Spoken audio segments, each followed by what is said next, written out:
আমার সাথে এমন কইরেন না। আমি পিচ্ছি একটা পোলা। আমার সাথে এইরকম করে কি মজা পাবেন আপনি? তোরে বলছি চুপচাপ শার্ট খুলে দাঁড়া।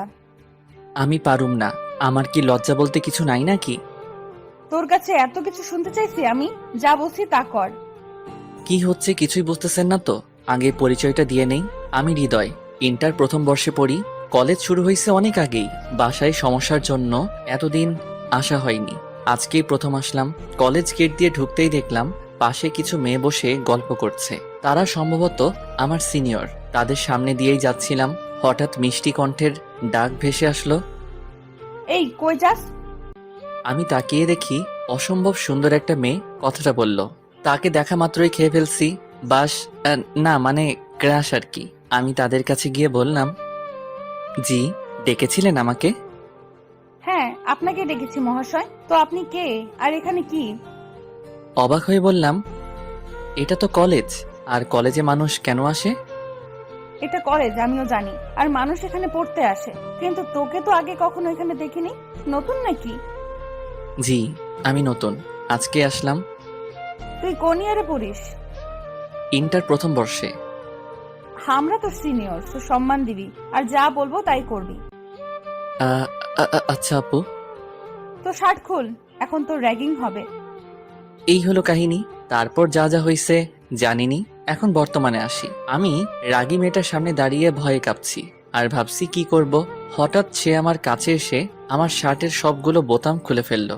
ঘটনা এত তাড়াতাড়ি হলো যে আমি কিছুই বুঝলাম না। আর এখন আব্বুলের মতো লজ্জায় দাঁড়িয়ে আছি। সিনিয়র বলে কিছু বলতেও পারছি না। আমি আবার যা ভীতু, কি করব।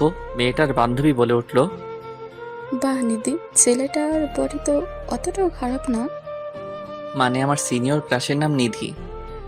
হ্যাঁ ঠিক বলছিস দোস্ত, ছেলেটা পুরাই চকলেট বয়। তো চকলেট বয়, তোর নাম কি? অনেকটা লজ্জা নিয়ে বললাম, জি, আমি হৃদয়। আচ্ছা এখন যা, আর যাওয়ার সময় দেখা করে যাবি। আর একটু সময় নষ্ট না করে শার্টের বোতাম লাগাতে লাগাতে দৌড়ে চলে গেলাম প্রিন্সিপালের সাথে কথা বলতে। তারপর ক্লাসে গিয়ে সবার সাথে পরিচিত হয়ে নিলাম। এর মধ্যে দুইজনের সাথে ভালো বন্ধুত্ব হয়ে গেল। রাকিব আর আফিফ আমাদের এলাকাতেই থাকে। কলেজের প্রথম দিন এভাবে দুষ্টামি আর মজা করে শেষ করলাম। ক্লাস শেষে রাকিব আর আফিফের সাথে কথা বলতে বলতে চলে যাচ্ছিলাম। গেট দিয়ে বের হব, এমন সময় পিছন থেকে ডাক পড়ল। এই চকলেট বয় দাঁড়া। আমি এতটা খেয়াল না করে সামনে হাঁটছিলাম, আবার ডাক শুনলাম। এই হৃদয় দাঁড়া বলছি। এইবার পিছে ঘুরতেই নিধি আপু আমার কলার চেপে ধরলো। আমি ভয় পেয়ে গেলাম। হায় রে, আপু তো আমাকে যাওয়ার সময় দেখা করে যেতে বলছিল, ভুলেই গেছিলাম। এখন কি হবে? পাশে তাকিয়ে দেখি রাকিব আর আফিফ কেউ নাই। সামনে দেখি তারা দৌড়াচ্ছে আর বলছে, বন্ধু, বেঁচে থাকলে কাল কথা হবে, আমরা গেলাম। হ্যাভ ফান বন্ধু, টাটা। আমি না তোকে যাওয়ার সময় দাঁড়াতে বলেছিলাম, চলে যাচ্ছিলি কেন? আসলে সরি আপু, ভুলে গেছিলাম। আর যেন ভুল না হয়, বলে খবর আছে। ওকে আপু, মনে থাকবে। আচ্ছা, ডাকছিলেন কেন? তোর বাসা কই? এই তো আপু সামনেই। আপনার বাসা কই? ওইখানেই। তুই বাইক চালাতে পারিস? কেন আপু, পারি তো। একটা সেই রকম বাইক দেখিয়ে বলল, নে আমাকে বাসায় দিয়ে আয়। আপু এটা কার বাইক? আর আমি কেন আপনাকে বাইকে করে বাসায় দিয়ে আসবো? আপনার বিহেভ দেখলে তো আমি শেষ।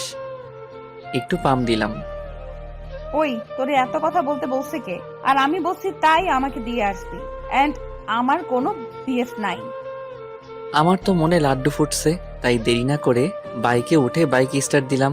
আপু আমার পিছে উঠে বসলো। উফ, কি ফিলিংস! প্রথম কোনো মেয়ে আমার পিছনে বাইকে বসলো, তাও আবার আমার সিনিয়র ক্রাশ। ভাবতেই অবাক লাগে। বাইক চালাতে শুরু করলাম। এই বাইক চালাতে পারিস না? এত আস্তে আস্তে কেউ চালায়? জোরে টান। যেই না স্পিডে বাইকটা টান দিলাম, অমনি তাল সামলাতে না পেরে নিধি আমাকে জড়িয়ে ধরলো। আমি তো শক খেয়ে গেলাম। মনে হয় আকাশে উঠছিলাম। না না, এমনি হলে চলবে না। অনেক কষ্টে নিজেকে কন্ট্রোল করলাম, নাইলে আবার অ্যাক্সিডেন্ট হয়ে যাবে।